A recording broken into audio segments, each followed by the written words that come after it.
옆에 사람 잠깐 인사할까요? 당신은 행복한 사람입니다. 여러분들 행복하신 줄 믿습니까? 아멘이신가요? 모두가 밖에 놀러 갈 때 우리는 예배드리러 올 수 있는 이 은혜 감사한 줄 믿습니다. 아멘. 우리는 상품을 파는 것을 보게 되어지면 여러 가지 방법들로 이 상품들을 판매하는 것을 모습을 발견하게 되어집니다. 그 가운데 이 상품을 잘 팔 수 있는 방법이 있다면 여러분들 어떠한 판매 방법들이 있을까요? 여러분들이 혹시 판매원이 되었다고 한다면 여러분들이 옆에 있는 사람들에게 판매를 한다면 어떠한 것을 여러분들이 팔면서 설명할 수 있을까요? 어떻게 하면 잘 팔릴 수 있을까요? 할 생각이 없으시죠? 네. 이 방법 중에 제일 잘 팔리는 방법이 딱 한 가지 1등을 차지하는 게 바로 두려움이라는 존재입니다. 여러분들은 아시겠지만 이 두려움을 광고에 보면 많이 등장하는 것을 이제 여러분들이 이 광고를 보시면서 잘 볼 수 있는데, 이 광고를 하다 보면 가장 두려움을 잘 건드리는 것이 이 건강식품 쪽에 이제 광고를 보게 되어지면 이 두려움 사람들로 인하여 그 두려움을 갖게 만들고 그 상품을 파는 것에 우리는 보게 되어집니다. 그래서 이 건강식품을 마치 사지 않으면 내가 그 질병에 꼭 걸릴 것만 같은 이야기를 하고 또 내가 그것을 먹지 않으면 건강해지지 못해서 마치 언젠가는 금방이라도 죽는 사람들처럼 우리는 그런 두려움을 주며 그 건강식품을 판매하는 것을 보게 되어집니다. 그래서 그 두려움으로 이 건강식품뿐만 아니라 다른 것도 이 두려움으로 그 상품이 발전해서 나온 상품들이 있습니다. 그것이 무엇일까요? 보험이죠, 보험. 보험도 제가 쳐보니까 종류도 엄청 많습니다. 종신보험, 암보험, 사망보험, 화재보험, 해상보험, 질병보험. 언제 내가 아파서 죽을지 모르는 그 가운 그 두려움 속에 내가 이 보험을 들어서 안전하게 보장받을 수 있다라는 것이 보험 판매의 이야기입니다. 그래서 이 보험을 들어놓으면 그 모든 질병으로부터 내가 치료받을 수 있는 모든 환경까지 다 만들어준다라는.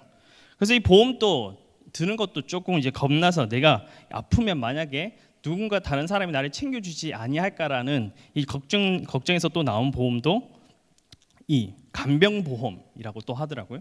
간병인이 없을까봐 또 내 옆에서 누군가 이제 부축을 해주고 도와줘야 되니까 그런 병들이 나온다고 합니다. 그래서 이 판매원들의 이 보험 판매원들의 우리가 전화 한 번씩 연락을 받게 되어지면 그 판매원들이 시작할 때 여러분들 이야기를 한번 들어보신 적 있으신가요? 전화 통화 받아보신 적? 그 보험을 판매하시는 분들의 설명을 하면서 보험이 이것을 들면 어떤 것이 좋고 어떤 보장들이 많아서 여러분들 꼭 드셔야 된다라는 것부터가 이야기 나오지는 않습니다. 무엇부터 나오죠? 여러분들의 두려움부터 먼저 건드리는 겁니다. 지금 나이는 젊어서 아픈지 모르겠지만 좀 시간 지나봐라. 언젠가는 여러분도 아프다. 암 걸릴 수 있는 확률도 지금 몇 프로나 되니까 언젠가는 암도 걸릴 수 있다. 그래서 당신들은 꼭 이것을 들어야 된다. 들지 않으면은 마치 이 경제적인 모든 문제들까지 떠얹어져서 인생 말아먹는 인생이 된다라는 것을 먼저 이 상품을 판매하는 것을 우리는 보게 되었습니다. 일어나지 않는 이 미래에 대한 그 두려움을 우리 갖게 만들고 그것을 보험으로 판매로서 이어진다라는 것. 그래서 제 친구 중에도 한 명이 얼마나 이 건강에 대해서 좀 걱정이 많은 친구가 있습니다. 그래서 한 달 보험료만 거의 100만 원 가까이 지불하면서 자신의 건강을 막 챙겨 나가는 친구들도 있는데, 혹시 여러분들은 보험 한 얼마 정도 들어 놓으셨나요? 내가 지금 죽어도 여한이 없을 만큼 그렇게 빵빵하게 들어 놓으셨나요? 우리 이 상품 또한 이 두려움으로 만병통치 세상에 많은 것들이 이 두려움으로 판매하는 것은 수도 없을 겁니다. 뚱뚱한 사람들을 보면서 다이어트를 하면 다이어트 약 식품에 이거를 먹으면 몇 킬로 빠지고 얼마나 더 좋다라는 것보다 비만으로 먼저 너가 세상을 떠날 수도 있다는 것을 발견하는 또 이야기도 볼 수 있습니다. 이처럼 우리에게 주어지는 이 세상은 참 두렵고 떨리는 세상입니다. 우리는 세상 속에서 남들부터 우리 아이들 또한 우리의 주어진 것뿐만 아니라 자식에게도 참 많은 두려움들이 또 있습니다. 내 자식이 유치원을 다니면서 이 아이가 조금 더 똑똑해지길 바라고 조금 더 다른 친구들보다는 더 능력 있는 아이로 성장시키기 위해서 요즘에 유치원부터 영어 유치원을 보낸다고 합니다. 이 영어 유치원을 제가 최근에 한번 연락도 해보고 한번 알아도 봤는데, 여러분들 영어 유치원 한 달에 얼마 비용 정도 들어가시는지 혹시 아시나요? 한 달에 지출 비용만 유치원생 5살부터 이제 유치원에 다니기 시작하죠. 그들이 내는 비용만 최저 금액이 160만 원이라 하더라고요. 한 달에 내는 비용 그 160 플러스 아이도 또 활동하면 또 푸가 뭐 알파로 더 붙겠죠. 그런데 그 160만 원에 하는 그 학원조차도 자리가 있을까요, 없을까요? 없습니다. 지금 만석이라 하더라고요. 대기가 한 100명 넘게 하셔야 이제 들어갈 수 있을까 말까 하는 지금 그 지경까지 이르렀습니다. 왜 이렇게 지금 이 사교육 이것이 왜 이렇게 일어난 걸까요? 왜 이렇게 이들이 급하게 급성장하고 이루어 나간 걸까요? 바로 두려움이라는 그 존재입니다. 사람들에겐 외로울까 봐 두렵고 또 나에게 어려운 그 모든 순간순간 상황 속에 그 찾아오는 그 두려움들 때문에 또 시험에 들까 봐 나에게 또 두려움으로 살아가게 되어지고 가난해질까 봐 무시당할까 봐 실패당할까 봐 늘 항상 그 경쟁 사회 속에서 우리는 두려움을 마음을 가지고 살아간다라는 겁니다. 여러분, 이 감정은 세상 사람들이 가져가는 그런 감정인 줄 믿습니다. 그러면 하나님을 믿는 우리, 하나님을 우리가 의지하고 하나님을 찾는 우리들의 마음속은 도대체 어떠한 마음으로 우리는 살아가야 할까요? 우리는 그 전주에 제가 수요 예배 때 하나님의 그 우리들의 행실, 우리의 삶에 어떠한 삶을 살아가야 되는지를 여러분들과 나누게 되었습니다. 우리의 삶은 하나님에 맞추어 하나님을 기쁘게 하시는 그 뜻이 무엇인지를 찾아 나가는 자들입니다. 하나님께서는 우리의 그 생명을 한 영혼을 대한 그 가치를 하나님께서는 너무 귀하게 여기시고 우리는 그 마음을 알아 하나님의 그 귀한 한 생명 한 생명을 전도하는 것에 힘써야 된다고 말씀드렸습니다. 그럼 우리들의 삶 속에 우리 그리스도의 성도가 오늘 이 땅 가운데 살아가면서 여러분들의 두려워하는 모습, 하나님께서 우리에게 그 두려움을 가지지 말라라고 말씀하십니다. 왜 하나님께서는 우리 성도들에게 왜 두려워하지 말라, 너의 삶의 평안을 가지고 늘 항상 기쁨과 즐거움으로 살아가라라고 말씀하실까요? 여러분 반대적으로 한번 생각해 보십시오. 전도로 제가 나가게 되었습니다. 여러분 제가 하나님 믿고 이렇게 너무나 행복합니다. 하나님 믿고 나니 늘 항상 제 삶에서 평안과 즐거움으로 넘치고 하나님께서 늘 항상 보호해 주십니다라고 이야기하지만 정작 자신의 삶에서 돌아가서 평안과 기쁨을 누리는 모습을 보여주지 못하고 늘 항상 내가 안 보고 만들어가지고 빨리 좀 들었으면 좀 더 안전했을 건데, 아니면 좀 건강보험 더 영양 있는 건강식품 내가 좀 더 챙겨 먹었으면 다리라도 좀 덜 아팠을 건데, 좀 미리 밥 먹고 좀 잘 챙겨 먹으면 누구보다 더 건강할 수 있었을 건데 라고 하면서 늘 항상 그 불안에 떨고 있는 성도의 모습을 본다면, 전도 당하는 사람의 입장에서 그 전도하는 자의 모습을 보게 되어지면 어떤 감정이 들으실까요? 야, 너나 믿어. 야, 네가 믿는 하나님, 네가 아무것도 못하는 거 두렵고 그 떨고 있는 너의 모습 보면서 누가 하나님 믿겠어? 차라리 나를 믿고 세상을 믿고 보험을 믿고 이 능력을 믿는 것이 더 안전하다라고 아마 이야기할 겁니다. 하나님은 우리들에게 그러한 모습 속에서 우리 성도들의 우리들의 마음 속에 이 두려움을 가지지 말라라고 이야기하시는 겁니다. 한번 다 같이 읽어보겠습니다. 디모데후서 1장 7절입니다. 디모데후서 1장 7절 시작. 하나님이 우리에게 주신 것은 두려워하는 마음이 아니요 오직 능력과 사랑과 절제하는 마음이니. 아멘. 주님이 사랑한 그 자녀에게 무엇을 사로잡히지 말라고요? 두려운 그 마음을 가지지 말라라는 겁니다. 우리 성도들은 오늘 하루 여러분들이 살아가는 그 삶 속에 여러분들은 어떠한 마음과 심정을 가지고 오늘 이 하루들을 보내셨는가요? 누구에게는 어떠한 날보다 비교할 수 없을 만큼 가장 기쁘고 즐거운 이 하루를 보낸 성도들도 있을 겁니다. 또 어떤 분들은 답답하고 심정으로 내가 왜 이렇게 살까? 나는 왜 이렇게 못나게 태어났지? 하나님 왜 나를 이렇게 태어나게 하셨습니까? 라고 이 신세 한탄하며 우울한 마음으로 오늘 하루를 보낸 성도들도 있을 겁니다. 여러분의 감정에 1분 1초 수많은 여러분의 감정을 가지고 살아가는 것을 느끼시나요? 내가 오늘 이 하루라는 이 시간 속에 24시간의 이 짧은 시간에 여러분들 그 수많은 감정이 무엇으로 어떻게 바뀌어 나가셨습니까? 제 바람은 우리 성도님들이 1분 1초 늘 항상 행복한 여러분들의 삶이 되셨으면 좋겠습니다. 모든 사역자들이 바라는 우리 성도들의 그 마음은 항상 기쁨이 넘치고 즐거움과 평안일 겁니다. 그러나 우리가 살다 보면은 항상 그런 평안과 기쁨과 즐거움으로 살아가지 못하는 것이 우리의 삶을 또 발견하게 된다라는 겁니다. 그래서 우리 삶 속에 우리는 항상 그 두려움이 찾아오게 되고 그 두려움 속에 자꾸 낙심되고 실망하게 되어진다라는 겁니다. 여러분, 왜 하나님께서는 왜 그 두려움을 우리를 갖지 말라라는 것일까요? 두려움은 우리의 모든 신앙적인 판단으로부터 제대로 판단할 수 없는 어리석은 자리로 이끌어가기 때문입니다. 신앙은 흔들리기 시작하고 하나님의 그 사랑했던 굳건한 그 마음은 그 두려움 때문에 모든 것이 와르르 무너지는 것이 성도의 마음이기 때문입니다. 여러분들 그 심정에 오늘 이 두려움 속에 오늘 이 말씀을 통하여서 그 말씀이 주시는 그 은혜 속에 두려움이 아닌 기쁨과 행복과 평안이 넘치는 우리 성도님들 되시기를 주님을 축복합니다. 사람이 행하는 모든 일의 결과는 여러분들 어디에 달려 있나요? 하나님 손에 달려 있는 줄 믿습니다. 우리는 어떤 일을 통하여 연약하여 두려워하여 염려하고 넘어지지만 하나님의 인도하심은 하나님의 우리의 계획하심은 변함이 없으시고 신실하게 우리를 지켜나가시는 하나님이시라는 겁니다. 두려워하거나 염려하고 걱정 안 해도 결과는 알 수는 없지만 그 결과를 모든 것이 성도는 하나님 앞에 맡길 수 있는 성도가 되어야 된다는 겁니다. 요한일서 4장 18절입니다. 요한일서 4장 18절 다 같이 읽겠습니다. 시작. 사랑 안에 두려움이 없고 온전한 사랑이 두려움을 내쫓나니 두려움에는 형벌이 있음이라 두려워하는 자는 사랑 안에 온전히 이루지 못하였느니라. 아멘. 여러분, 이곳에 무엇 때문에 두려움이 사라진다고 이야기하고 있습니까? 우리를 향한 하나님의 절대적인 사랑을 우리들이 있기 때문이라고 이야기합니다. 하나님의 사랑은 우리들의 그 사랑으로부터 영원히 끊어지지 않는 사랑인 줄 믿습니다. 하나님은 우리를 절대 포기하지 아니하시는 분인 줄 믿습니다. 하나님의 사랑하시기 때문에 우리가 감싸고 있는 그 손길을 거두지 아니하시고 절대 붙들고 계신 그 손길을 하나님은 한 번도 우리를 치운 적이 없으신 분이시기 때문입니다. 하나님의 사랑은 절대적이고 변하지 아니하시고 영원한 사랑인 줄 믿습니다.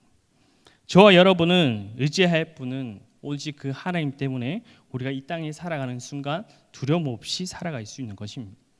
저와 여러분이 바라야 할 것은 오직 그 하나님 앞에 그 사랑 안에 머물 수 있는 자가 되어야 된다는 겁니다. 절대로 포기하지 아니하시는 그 하나님을 바라보는 그 믿음, 사랑 때문에 영광을 여러분들이 돌리는 그 삶을 살아가는 우리 성도님이 되시기를 주님을 축복합니다. 우리에게 넉넉히 이길 힘을 주시는 그 하나님 앞에 감사할 수 있는 여러분이 되시기 바랍니다. 하나님은 진심으로 우리 연약한 자를 붙들어 주시고 함께 하시는 우리 분이시기 때문에 우리는 그 사랑 때문에 다시 일어설 수 있는 것이고 이 땅 가운데서 주는 그 이 땅에 주시는 그 담대함으로 우리 살아갈 수 있기 때문입니다. 요한복음 10장 11절부터 13절 한번 읽어보도록 하겠습니다. 하나님의 사랑이 어떠한지 한번 보도록 하겠습니다. 요한복음 10장 12절부터 13절 시작. 나는 선한 목자라 선한 목자는 양들을 위하여 목숨을 버리거니와 싹구는 목자가 아니요 삭도 제 양이 아니라 이리가 오는 것을 보면 양을 버리고 달아나나니 이리가 양을 물고 가고 또 해치느니라. 달아나는 것은 그가 싹구니는 까닭에 양을 돌보지 아니함이라. 아멘. 예수님의 선한 목자로 양을 진정하기 우리를 사랑하기 때문에 스스로 없이 그는 우리를 위해 목숨을 내어주시는 그 사랑을 우리들이 이야기하고 있습니다. 이처럼 우리의 사랑은 죽음도 두려워하지 않는 그 이유, 오늘 또 우리는 그 사랑을 받는 그 존재이기 때문입니다. 이 두려움의 형벌을 따른다 해도 이 세상을 두려워하지 않는 것, 우리의 세상 사람들이 하나님의 그 불신으로 하나님의 그 자녀가 하나님을 믿지 못하는 것은 우리의 일어나는 그 하나님에 대한 불안과 불신의 마음이 일어나기 때문에 오늘 또 우리의 삶을 지켜나가실까 하는 그 두려움 속에 살아간다라는 것. 그런 여러분이 그 고민 속에 하나님은 오늘 또 내 것을 버릴 수 있을 만큼 나는 너희를 사랑한다라고 이야기하시는 겁니다. 여러분들은 어떠한 존재이신가요? 여러분들 속에서는 하나님의 사랑 받을 수 있는 존재가 여러분들 이 자리에 있으신가요? 우리는 딱 한 가지 제가 단어가 생각이 나더라고요. 분리수거도 안 되는 쓰레기다. 약간 공감하시나요? 분리수거도 안 되는 우리들의 그 삶 속에 하나님은 너무나 우리를 사랑한다라고 이야기하시고 오늘 그것을 너무나 아끼시고 하나님 아름답게 바라보시는 분이 하나님이시라는 겁니다. 여러분들, 우리의 존재는 세상의 성경의 말씀처럼 우리는 오늘 하루아침에 사라질 먼지와 같은 그런 존재들입니다. 여러분들 이 자리에 앉아 있는 성도님들 가운데 오늘 날아가는 먼지를 한번 걱정해 보신 적 있으신가요? 이 바람에 저 먼지가 어디로 날아가지? 오늘은 저기 추운데 눕는 건 아닐까? 아니면 좀 어디 햇빛이 저 떼약볕에 그 햇빛에 노출돼서 타지는 않을까라는 그 고민을 여러분들 혹시 해보신 적 있으신가요? 너무 작은가요? 보이지 않아서? 아니면 개미로 조금 바꿔서 개미를 여러분들이 지나가면서 밟힐까봐 여러분들 혹시 걱정해 보신 적 있으신가요? 우리는 걱정하지 않죠. 그 개미가 도대체 뭘 하든 오늘 아침 먹었든 안 먹었든. 하나님은 우리의 보시기에 성경은 그런 개미와 먼지와 같은 존재입니다. 하나님은 그런데 그 개미가 막 사람을 위해서 무언가를 한다고 노력한데 우리들에게 충분한 만족을 줄 수 있는 존재는 아니라는 겁니다. 아무리 개미가 우리를 좋아해서 뭔가를 헌신하고 사랑하고 표현을 해도 개미는 개미일 뿐이지 그 받는 우리의 존재는 개미에 갖다 준 뭔가 음식을 먹으면서 포만감을 느낄까요? 이 개미가 이렇게 갖다 줘서 내가 배가 불러. 너무 많이 갖다 준 거 아니야? 오늘 그 개미에게 하나님은 우리가 주는 그 먹이, 우리가 주는 그 찬양, 기쁨과 예배, 모든 그 삶을 하나님께서는 아름답게 보신다라는 겁니다. 그 전제가 무엇이 달려 있는 거죠? 하나님 우리를 사랑하신다라는 겁니다. 오늘 우리를 그 사랑하심에 예수 그리스도는 모든 것을 포기하시고 이 땅에 내려와 그 죽지 않아도 될 그 자리 속에 십자가에 향하여 달려나가신 것이 예수 그리스도라는 겁니다. 내가 사랑받지 못하는 우리 존재, 내 욕심으로 가득 찬 우리. 제가 주일학교에 애들한테 한번 비유적으로 이런 이야기를 한 적이 있거든요. 우리는 살아가면서 너희는 악해라고 물어본 적이 있었습니다. 애들마다 다 답변이 다르겠죠. 저는 그래도 엄마 말 잘 들어요. 엄마 시키는 거는 그래도 조금 하려고 노력해요. 말씀 조금 보고요. 그래도 예배 주일에 놀러 가고 싶어도 놀러 가지 않고 하나님 앞에 나와서 예배 드립니다. 그래서 저는 선한 것 같아요 라고 이야기를 하자. 제가 한 가지 비유를 했거든요. 여러분들은 혹시 넘어져 보신 적 있으신가요? 어딘가에 미끄러졌거나 계단을 내려가거나 어디 올라가거나 무릎이 상하거나 어디 아픈 적 혹시 여러분들이 한 번씩은 다 경험해 본 적이 있을 겁니다. 그 아픔을 겪으면서 여러분들은 다른 사람의 아픔을 혹시 생각해 보신 적 있으신가요? 내가 넘어지면서 내 아픔을 부여잡고 내 옆집에 있는 어떤 순이네 아줌마가 저 집안에 풍비박산 났다는데 아파 죽겠는데 내보다 그 사람이 더 아플 거예요. 그 사람 위해서 내가 기도해 줘야지. 내가 그 사람보다 더 아픈 이 아픔보다 그 사람이 겪는 아프리카에 못 먹는 그 아이들의 아픔이 더 클 거야라고 생각하는 것도 우리는 누구 먼저 생각하죠? 내 아픔이 먼저죠.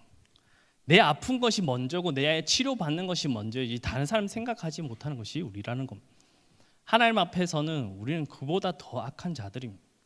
하나님의 것을 빼앗으려고 했던 그 왕의 자리를 탐냈던 것이 바로 오늘 우리들의 모습이고 우리들의 삶의 그 자체의 모습이라는 우리의 모든 그 삶의 악한 그 모든 존재를 드러내는 것입니다.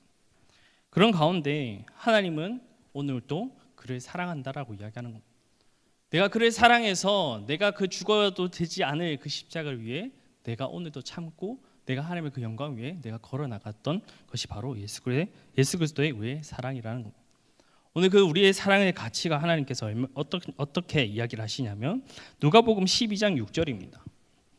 누가복음 12장 6절 다 같이 읽겠습니다. 시작. 참새 5마리가 두 아사리온에 팔리는 것이 아니냐. 그러나 하나님 앞에는 그 하나도 잊어버리시기는 바 되지 아니하는도다. 아멘.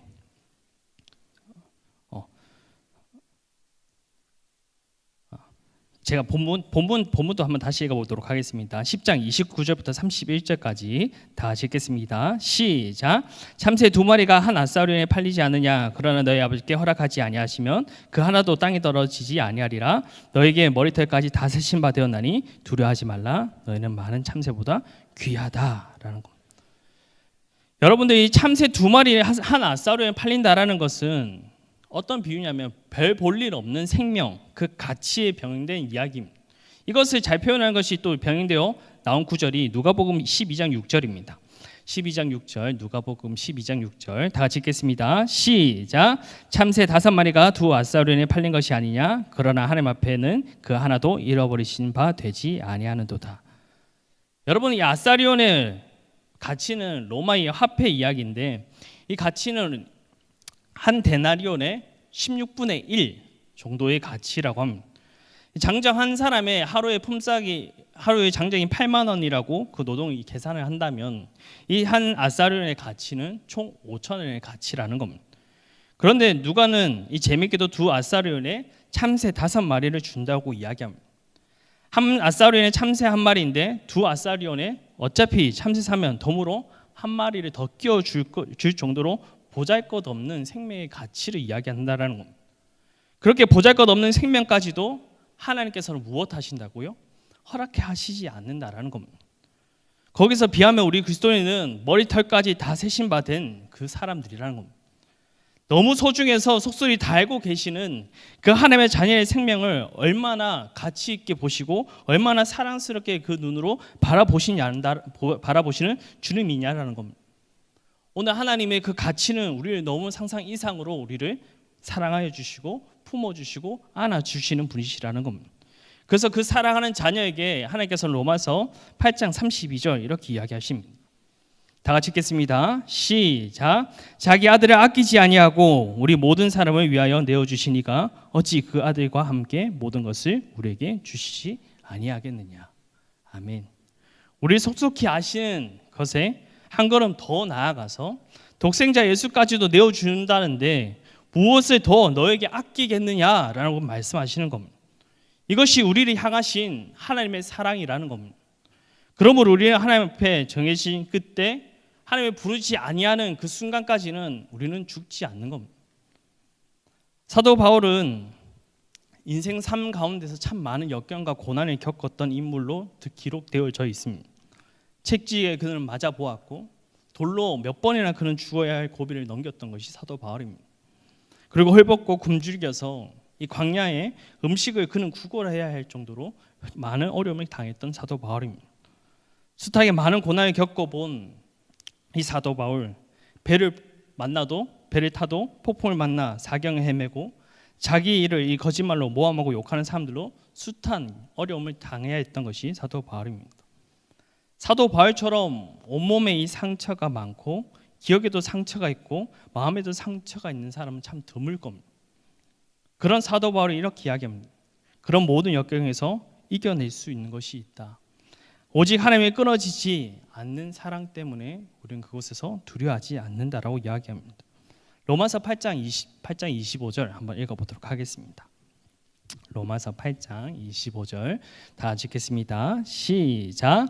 누가 우리를 그리스도의 사랑에 이끌으리요? 환난이나 고난이나 공고나 박해나 기근이나 적신이나 위험이나 칼이라 기록된 바 우리가 종이 주를 위하여 죽음을 당하게 되며 도사 당할 양같이 여김을 받았나니이다.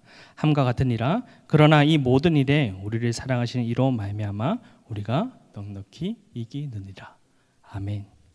바울은 지금 고난을 경험하고 어려움을 겪는 그 사로잡혀 있는 그 성도들에게 이 전하는 메시지의 말씀이라는 겁니다. 그들은 하나님의 복음을 전하고 하나님의 그 예수 그리스도의 복음을 전하는 그 가운데 그들이 당해야 했던 그 고통은 히브리서 11장에 여러분 마지막 절 보게 되어지면 그들이 얼마나 고통당했는지를 잘 표현하고 있습니다. 그들은 매도 맞아야 됐고 돌로 쳐 죽임을 당하고 목을 뱀을 당하는 그 가운데서도 오늘 이 사도 바울은 넉넉히 이길 수 있는 우리의 마음이 있다라고 이야기하는 겁니다. 그것이 무엇이라고요? 그 사랑 때문에 우리 넉넉히 이긴다라는 겁니다. 인간은 세상에 어려움을 당하고 두려움을 느끼지만 하나님은 사랑의 손길로 우리를 붙들어 주심으로 오늘 우리 성도는 그 삶에서 두려움 없이 다른 삶을 살아갈 수 있는 존재가 될 수 있다라는 겁니다. 인간은 스스로 포기하지만 하나님은 절대 포기하지 아니하는 줄 믿습니다. 하나님의 사랑은 끝이 없으시고 영원하시며 그 사랑을 언제나 베풀어 주시는 분이 하나님이신 줄 믿습니다. 그것은 자신이 경험한 이 사도 바울은 오늘 그 믿음과 두려움을 떨고 있는 그 성도들에게 선포하는 것입니다. 하나님이 그런 분이라는 것을 이 사도 바울은 너무나 잘 알고 있었기 때문에 절대 포기하지 않고 모든 환난과 고통에서 위로하시는 그분을 하나님께 그 손을 붙들어야 함을 그 성도들에게 선포하고 말씀으로 전하고 있는 것입니다. 여러분들 어떠한 상황 속에 여러분들의 삶은 어려운 가운데 여러분들이 놓여져 있나요? 여러분들 그 어려움 속에 있는 여러분들의 성도님의 삶이 있다면, 그 두려움 속에 있다면 하나님의 그 손길을 여러분들이 보는 우리 성도님들이 되시기 원합니다. 나를 보고 내가 처한 상황만 바라본다면 낙담하고 포기하고 싶고 두려움에 사로잡혀 아무것도 할 수 없는 존재가 되었지만, 그 나의 손을 영원히 흔들리지 않고 붙들어 주신 그 주님을 발견한다면 우리는 그 상황 속에 두려움으로 넘어지는 것이 아니라 오히려 그것을 넘어 위대한 일을 행할 수 있는 성도의 힘을 얻게 된다는 겁니다. 우리는 피할 그 그늘이 되어 주시고 영원한 그 손길로 하나님은 우리를 함께 해주시는 주님인 줄 믿습니다. 우리는 그 사랑의 하나님이 함께 하신 그 은혜를 안다면 그 두려움으로 넘어 그 더 뜨거운 하나님의 사랑으로 이 땅을 하나님께서 주신 그 사명을 감당할 수 있는 자가 되는 것입니다. 내가 가진 것에 얽매이지 말고 하나님의 주실 것에 얽매일 수 있는 여러분들이 되시기 원합니다. 내가 처한 상황에 두려워하지 않고 두려움 속에서 사랑으로 품어 안으시는 그 하나님을 바라볼 수 있는 믿음의 눈을 가지는 성도님들이 되시길 주님을 축복합니다. 하나님이 내 삶에 여러분들 주인이라고 인정하시나요? 내 현실 속에 내가 무너진 이 고난 속에 어려움 속에 그것을 능히 이겨 만들 역사를 만들어 가실 하나님인 줄 믿으신가요? 그런 여러분들의 삶이라면 하나님께서는 여러분들의 그 마음이 두려움보다 기쁨과 평안과 즐거움으로 나아가는 여러분들의 삶이 될 수 있음을 하나님께서 말씀해 주시는 겁니다. 우리는 그 삶에서 어려운 순간, 고난의 순간, 우리 만나는 그 역경 속에서도 하나님 여전히 일하고 계시는 주님인 줄 믿습니다. 하나님께서 모세에게 이 출애굽 사건을 일으키셔서 이 애굽의 이스라엘 백성들이 그들은 나오게 되어집니다.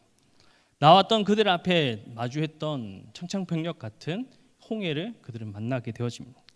홍해를 만났던 이스라엘 백성들의 그 심정은 얼마나 무너졌을까요? 이제 드디어 내가 애굽에서 나와서 하나님을 섬기고 하나님을 기쁘게 하고 하나님을 이제 예배를 자유롭게 드릴 수 있을 것만 같았던 그 마음의 심정이 모두 와르르 무너졌지 않았을까요? 당장이라도 달려와 나를 언제라도 목을 베일 수 있는 군사들이 지금은 뒤쫓아오는 이 상황 속에 하나님께서는 그들에게 이렇게 말씀하십니다. 출애굽기 14장 13절부터 14절입니다. 다 같이 읽겠습니다. 시작. 모세가 백성에게 이르되 너희는 두려워하지 말고 가만히 서서 여호와께서 오늘 너희를 위하여 행하신 구원을 보라. 너희가 오늘 본 애굽 사람을 영원히 다시 보지 아니하리라. 여호와께서 너희를 위하여 싸우시리니 너희는 가만히 있으라. 아멘. 우리를 위해 싸우시는 분이 누구시라고요? 하나님인 줄 믿습니다. 내가 너와 함께 있으니 너희는 염려하지 말라라는 겁니다. 내가 두려움과 어떤 상황 속에 고통에 있을지라도 우리는 그 상황을 넘어 평안을 가질 수 있고 안식을 얻고 기쁨으로 나아갈 수 있는 것은 하나님의 사랑이 우리를 품고 있다는 그 사실이라는 겁니다. 오늘 여러분들 그 삶 속에 하나님은 영원히 그 손을 붙들고 계시고 여러분의 삶을 지켜나가시는 주님인 줄 믿습니다. 그것을 여러분들이 볼 수 있는 그 믿음을 가지고 이 땅 그 마음 가운데 우리가 삶에 보여주는 그 믿음의 삶 속에 두려움이 아닌 기쁨과 즐거움으로 어떤 상황에서도 세상과 다른 모습을 보여줄 수 있는 우리 성도님들 되시길 주님 이름으로 축복합니다. 마지막 한 이야기로 이제 믿음의 삶 속에 이 부흥의 시대가 중세 시대 때 일어난 적이 한 번 있었습니다. 그들은 복음을 전한 것이 아니라 이 흑사병을 돌면서 그들이 로마 시대에 참 많은 사람들이 죽어나갔다는 기록을 여러분들이 기억하실 겁니다. 그 당시 많은 사람들이 흑사병에 걸리면 모두가 죽을 거라는 그 두려움 속에 그들을 돌보지 않고 모두가 피신하여 그들을 방치했던 것이 이 흑사병의 기록입니다. 그런데 그들 속에서 유일하게 뭔가가 달랐던 사람들이 누구였을까요? 바로 그리스도인들입니다. 그리스도인들은 그 수많은 사람들이 피해서 누군가가 하지 않는 일을 그 속에서 자신의 몸을 던져 그들을 돌보았던 것이 바로 이 기독교입니다. 기독교인의 그들의 모든 사람들의 세상 사람들이 그들을 보면 어떤 생각을 했을까요? 쟤 미친 거 아니야? 그냥 죽으려고 가는 거, 여러분들 죽으러 가는 거잖아요. 누가 봐도 말도 안 되는 일을 하는 것이 그들이었고 세상의 사람들이 그들을 봤을 때 미친 사람으로 보일 수밖에 없는 그런 상황입니다. 그런데 그들은 쉼 없이 그들의 자신이 받았던 그 사랑을 나누고자 하는 그 마음 가지고 그 현장에 들어가 그들의 아픈 사람을 돌보고 그들을 치유했던 것이 바로 기독교입니다. 그것을 보았던 이 세상 사람들이 어떠한 감정이 일어날까요? 아, 다르구나. 그들의 삶은 역시 다르구나. 그들의 삶은 무엇이 그를 이렇게 담대하게 만들었을까라고 했을 때 그들의 고백이 무엇을 낳았을까요? 하나님이 오늘도 나의 삶을 지켜주시기 때문입니다 라고 고백했을 겁니다. 그래서 그 당시 중세에 이 복음화가 엄청난 부흥이 일어나는 역사를 보여주었습니다. 여러분의 삶 속에 두려운 마음들 어떠한 상황이 있을지라도 그곳에서 여전히 하나님의 함께 하심을 그 세상 속에서도 다름을 보여줄 수 있는 믿음의 성도 되시기를 주님을 축복합니다. 그 삶 속에서 하나님의 축복하시는 그 은혜를 여러분의 삶 속에 하나님의 복음을 전할 수 있는 그 메시지가 되는 주님의 흔적들이 되어지는 성도님이 되시기를 주님을 축복합니다. 마지막에 제가 원래 찬양 같이 부르고 싶었는데 이 가사 제가 한번 읽어드리도록 하겠습니다. 오늘날 내 삶 속에 가시가 돋아났네. 불쑥 내 삶에 찾아온 가시는 나를 찌르고 또 넘어지게 해. 완전하고 싶은 나를 절망으로 이끄는 가시를 버릴 수도 없고 또한 안을 수도 없어서 나는 수많은 밤을 이 고통을 알기 전으로 되돌려 주시기를 눈물로 지새웠지. 가시를 빼주시기를 나를 살려주시기를 가시가 날 이끌고 간 고독한 자리에 주님과 나만 아는 그 자리에서 비로소 보게 되는 건 내 가시를 통해 나를 붙들고 계신 주님, 가시가 날 이끌고 간 그 은혜의 자리에서 주님과 나만 아는 그 자리에서 비로소 보게 되는 건 내 아픔이 아닌 자기 생명을 주신 사랑, 비로소 보게 되는 건 내 아픔이 아닌 자기 생명을 주신 사랑. 이 희지월의 가시라는 찬양인데요. 나중에 한번 돌아가셔서 한번 찬양 들어보셔도 좋을 것 같습니다. 나가시면서도 아마 틀어주실 건데 한번 들어보시면서 여러분들의 그 두려움의 가시가 하나님의 그 은혜의 자리요, 하나님의 사랑을 더 알아가는 여러분들의 삶이 되시기를 주님을 축복합니다. 기도하겠습니다.